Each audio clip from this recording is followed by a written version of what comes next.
Halo, selamat datang. Hari ini kita bakal kupas tuntas panduan praktis dari Rizky Maulana tentang gimana caranya kita bisa jadi versi terbaik dari diri sendiri. Udah siap buat gali potensi terpendam? Yuk, kita mulai. Pernah nggak sih ngerasa kayak lagi di dalam labirin, bingung gitu mau mulai dari mana?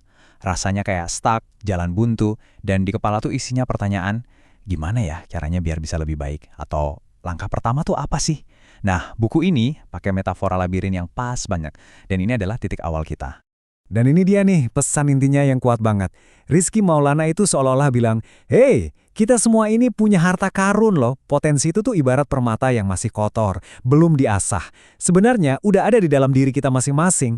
Cuma perlu sedikit dipoles pakai kesadaran dan aksi nyata biar kilaunya keluar."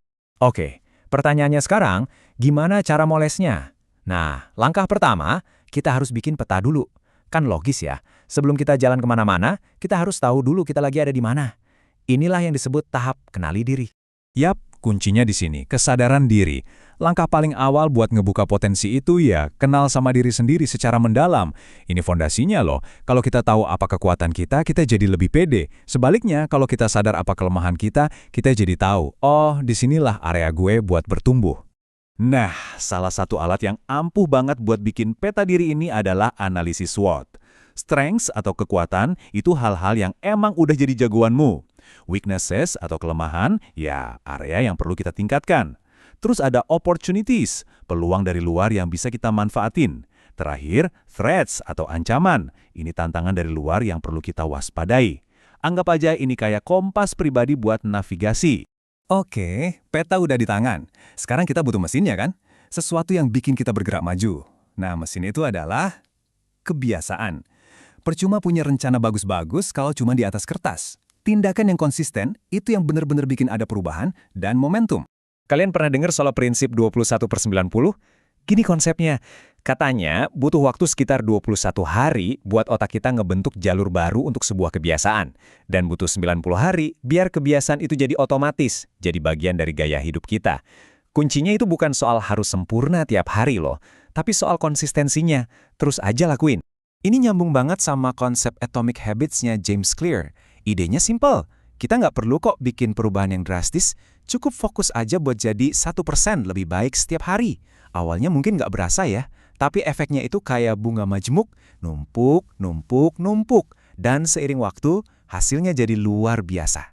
Terus gimana cara praktisnya? Gampang. Pertama, mulai dari yang kecil banget. Saking kecilnya nggak mungkin gagal. Misal baca 1 halaman buku aja, bukan 1 bab. Kedua, pakai teknik habit stacking atau menumpuk kebiasaan. Gampangnya, sambungin kebiasaan baru ke kebiasaan lama. Contoh, habis sikat gigi pagi, gue bakal meditasi 1 menit. Terakhir, bikin lingkungan yang mendukung. Mau baca buku, ya taruh bukunya di samping kasur biar kelihatan terus. Oke, kita udah punya peta, udah punya mesinnya juga. Nah, sekarang kita butuh kompas. Biar apa? Biar kita nggak nyasar, biar jalannya ke arah yang benar. Disinilah metode SMART Goals berperan penting. Jadi, SMART Goals ini fungsinya buat ngubah impian yang masih ngawang-ngawang. Kayak, pengen sukses deh. Jadi sebuah rencana yang jelas dan bisa dikerjain. Ini tuh kayak jembatan yang menghubungkan dunia mimpi sama dunia nyata. Yuk, kita bedah satu-satu. S itu spesifik. Jangan bilang mau lebih sehat, tapi bilang mau jalan kaki 30 menit tiap pagi. Jelas. M itu measurable atau terukur, biar kita bisa lihat progresnya. A itu achievable, bisa dicapai. Jangan ketinggian nanti malah demotivasi. R itu relevan, nyambung sama tujuan besar kita. Dan terakhir, T itu time bound, ada batas waktunya, biar ada rasa kejar tayang dikit. Ini yang mengubah mimpi jadi sebuah proyek. Peta ada, mesin ada, kompas juga udah. Lengkap kan?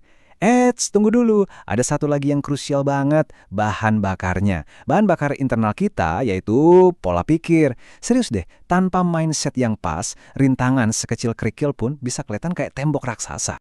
Buku ini ngebahas konsep keren dari Carol Dweck, namanya Growth Mindset. Jadi, ada 2 cara orang ngelihat kemampuan. Pertama, fixed mindset. Ini orang-orang yang percaya kalau bakat itu ya dari sananya, nggak bisa diubah. Kedua, growth mindset. Nah, ini kebalikannya. Mereka percaya kalau kemampuan itu bisa dilatih lewat usaha. Buat orang dengan growth mindset, gagal itu bukan akhir dari segalanya. Gagal itu cuma data, cuma pelajaran buat jadi lebih baik. Inilah mindsetnya para juara. Dan kabar baiknya, mindset ini bisa dilatih loh. Gimana caranya? Coba deh, Hadapi tantangan itu dengan semangat. Hargai usahanya, hargai prosesnya. Jangan cuma mikirin hasilnya. Kalau ada suara-suara negatif di kepala, coba deh diubah jadi lebih positif. Dan yang penting, kalau dikritik, jangan langsung baper. Anggap aja itu masukan berharga buat kita jadi lebih baik lagi. Kutipan ini benar-benar merangkum semua yang kita bahas tadi ya. Perjalanan buat jadi versi terbaik dari diri kita itu bukan soal satu lompatan besar yang heroik, sama sekali bukan.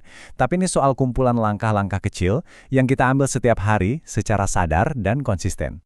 Jadi, setelah kita ngobrolin semua ini, pertanyaannya sekarang buat kamu. Bukan besok, bukan minggu depan, tapi hari ini.